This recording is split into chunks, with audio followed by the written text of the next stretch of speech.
प्रिय साथियों, सभी का ऑनलाइन कक्षा में पुनः स्वागत है। मैं रामचंद्र आप लोगों की सेवा में पुनः उपस्थित। आज हम जानेंगे अर्थशास्त्र का परिचय।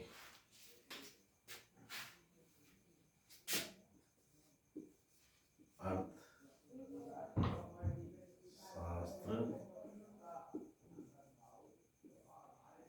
का परिचय।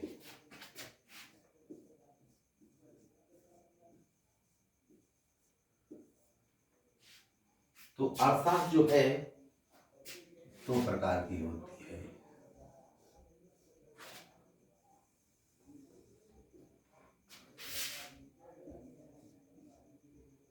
व्यष्टि अर्थशास्त्र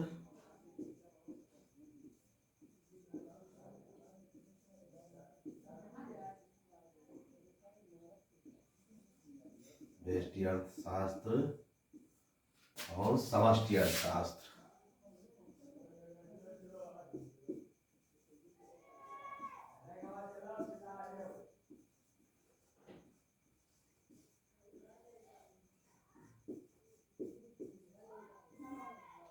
तो प्रिय साथियों, अर्थशास्त्र दो प्रकार की होती है, समष्टि अर्थशास्त्र और व्यष्टि अर्थशास्त्र। व्यष्टि अर्थशास्त्र वो अर्थशास्त्र होती है जिसमें विशिष्ट इकाइयों का अध्ययन किया जाता है। जैसे एक परिवार की आय का अध्ययन किया जाए, एक व्यक्ति का अध्ययन किया जाए, तो उसमें क्या में आएगा? विशिष्ट अर्थशास्त्र में आएगा। और समष्टि अर्थशास्त्र में क्या आता है? समष्टि अर्थशास्त्र में संपूर्ण अर्थव्यवस्था का अध्ययन किया जाता है, जैसे राष्ट्रीय आय।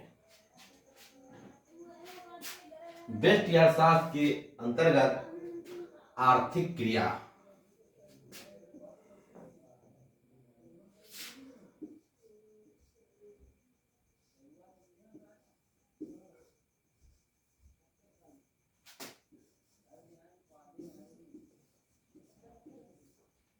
आर्थिक क्रिया क्या होती है कि आय का सृजन करने के लिए हम जो ऐसा कोई कार्य करें जिससे हमको धन मिले, तो कौन सी क्रिया होगी? वो आर्थिक क्रिया होगी।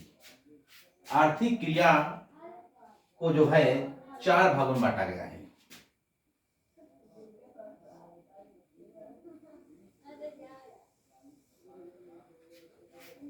उपभोग,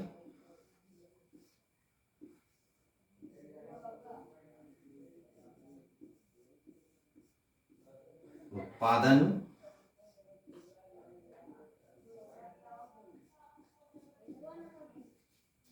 उपभोग, उत्पादन, विनिमय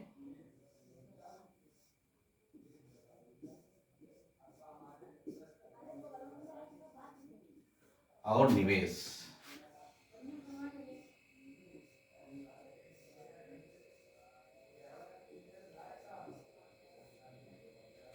तो उपभोग क्या है? जैसे भूख लगने पर खाना खाना, प्यास लगने पर पानी पीना, मकान बनवाना। तो ये क्या कहने का मतलब? मानवीय आवश्यकताओं की संतुष्ट करने के लिए जो क्रियाएं की जाएंगी वो किस में आएंगी? उपभोग में आएंगी।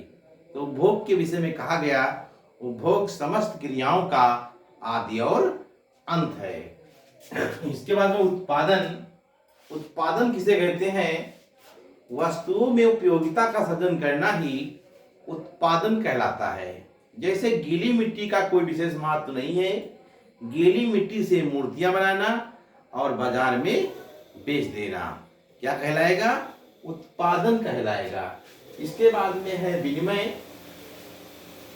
विनिमय के को दो भागों में बांटा गया है।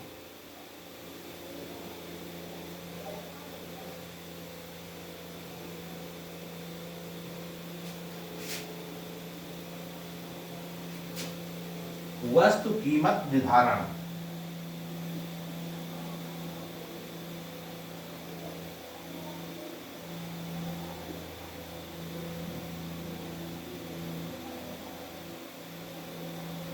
वस्तु कीमत निर्धारण।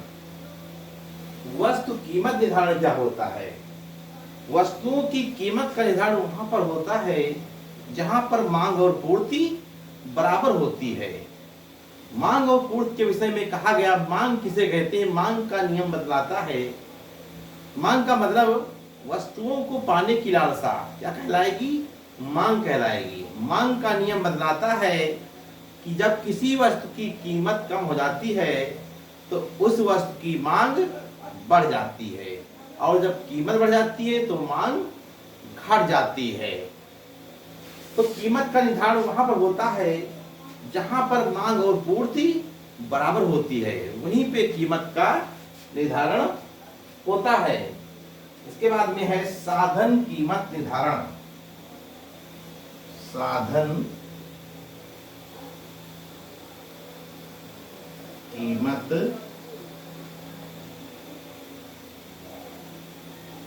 निर्धारण। तो साधन कीमत निर्धारण क्या होती है? कोई भी व्यवसाय करने के लिए विभिन्न साधनों की आवश्यकता पड़ती है। तो साधनों के द्वारा कीमत का निर्धारण किस प्रकार से होगा, उसके बारे में कीमत निर्धारण के विषय में बताया जाता है।